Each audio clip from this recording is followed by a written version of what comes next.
जिनको ब्रह्मांड रचने में सेकंड नहीं लगा है, वो हमारी प्रियाजू के अधीन है।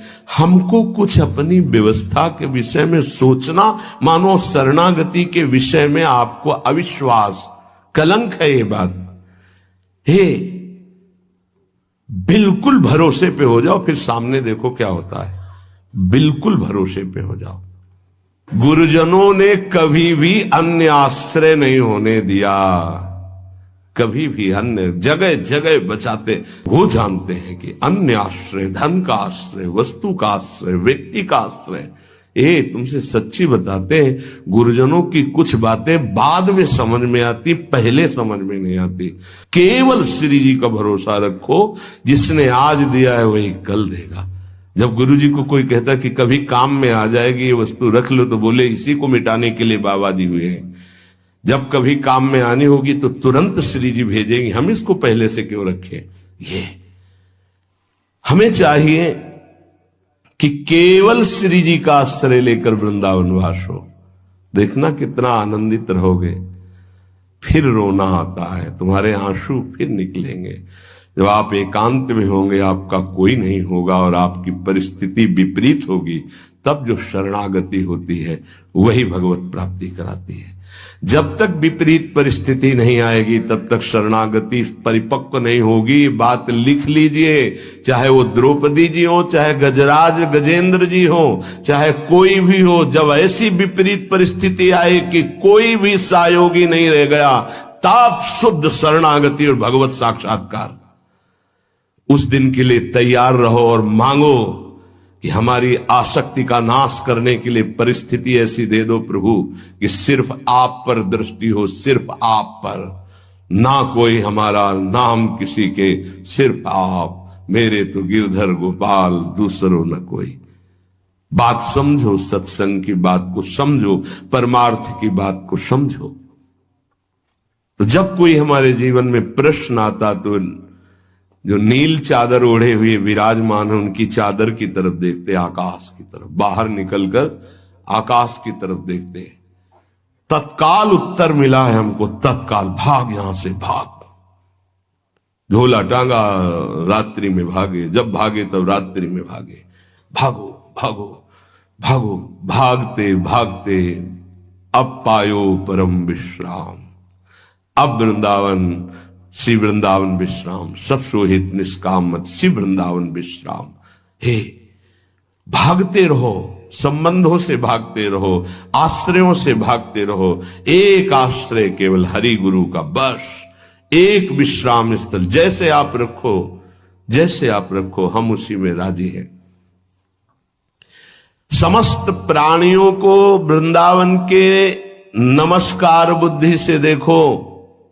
देखो यहां की रहनी, वृंदावनी विधि बसे तज के सब अभिमान, तृणते नीचो आपको जाने सोई जान। तृण से नीच अपने को जो जानता है सबको नमस्कार करेगा। और सच्चाई में देखो तो ऐसा ही है, कुछ नहीं है। कोरा अहंकार केवल है। क्या है हमारे अंदर? कुछ नहीं। अगर गुरु कृपा न हो, प्रियालाल की कृपा न हो, तो कुछ नहीं। हाथ उठा के कहते हैं कोई बल नहीं है। बल है तो वो है, नहीं तो वो नहीं, तो कुछ बल नहीं। क्या बल है? आप देखो, अंदर से देख लो बैठ के, तुम्हारे अंदर क्या बल है। फिसल कर गड्ढे में गिरने का तो बल है, लेकिन गड्ढे से निकलने का बल तो नहीं है। फिसलने में क्या बल? फिसल कर गिरने का तो है, लेकिन गिर के संभलने का बल, ये केवल गुरु का बल है, ये केवल इष्ट का बल है। इसलिए श्री धाम वृंदावन का आश्रय और वास स्वीकार करो। सबसे छोटा अपने को समझो, समस्त प्राणियों को नमस्कार करो। क्यों? क्योंकि कहीं कोई वृंदावन में किसी का अपराध न बन जाए। नमंतु ननु जंतु कानिह नमंतु रस्तु क्वचित। कहीं ऐसा ना हो जाए यहां किसी भी जंतु का, किसी भी जीव का, किसी भी शरीरधारी का अपराध न बन जाए। अगर वृंदावन में कोई अपराध ना बनने पावे और सबको हम नमस्कार करके रहें और श्री जी का केवल भरोसा रहे, तो आप चमत्कार देख लेंगे, अध्यात्म आपके अंदर प्रकाशित हो जाएगा। जैसे जैसे अध्यात्म प्रकाशित होता है वैसे वैसे शांत होता चला जाता है, मन शांत होता चला जाता है, कोई वासना हृदय में नहीं रहती।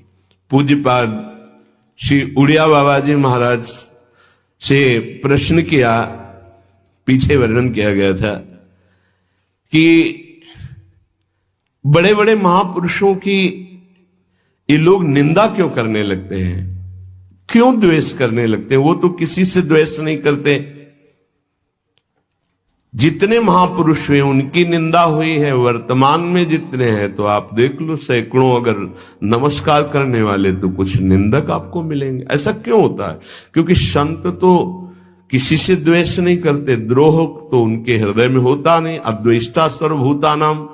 फिर ये क्यों होता है, निंदा क्यों करते हैं? तो कहते भगवान की दो शक्तियां हैं, एक है माया और एक है प्रेम भक्ति। जो प्रेम भक्ति से विमुख उनके हृदय में माया शक्ति का प्रभाव रहता है, यद्यपि उनका द्वेष भी इसी से होता है। उनकी महानता देख करके वो वहां चल तो सकते नहीं, तो उनका द्वेष बन जाता है। महानता देख करके उसमें चल नहीं पाएंगे। जैसे कहावत में आता है कि एक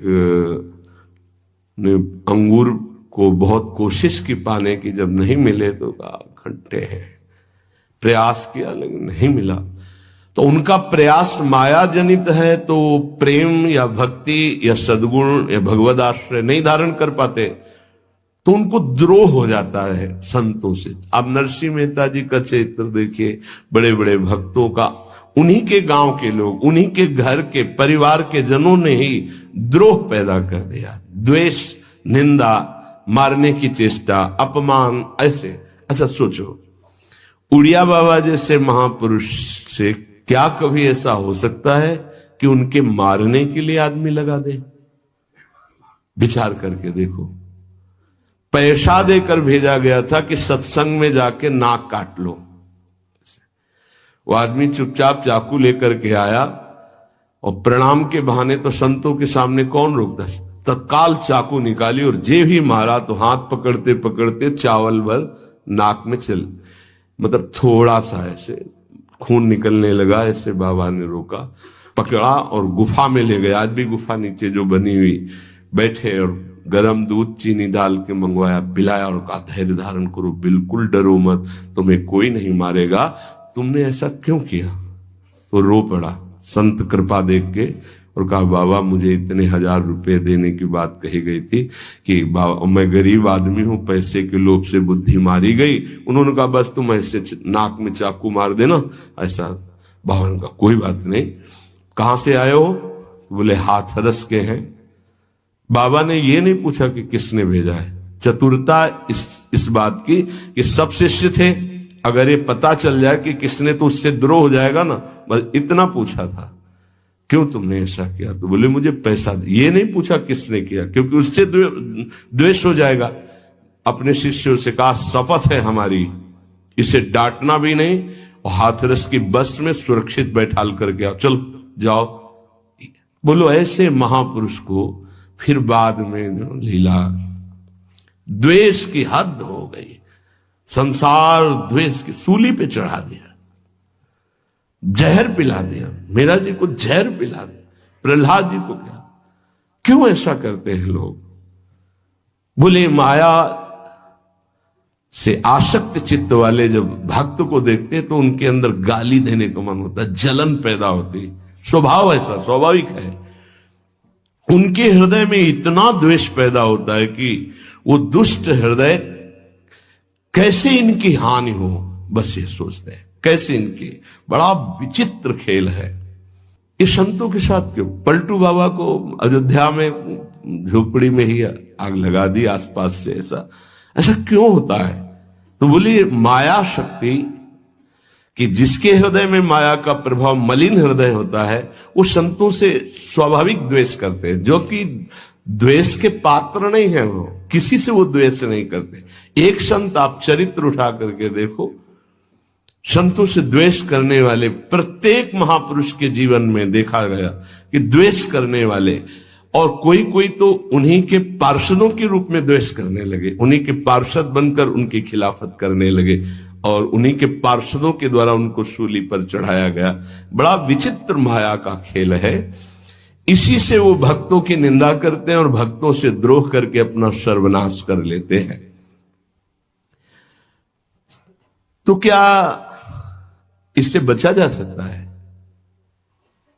यदि भगवान का नाम जप करने लगे, भगवान का आश्रय ले ले, तो दृष्टि बदल जाएगी। आप देख लेना, दृष्टि बदल जाएगी।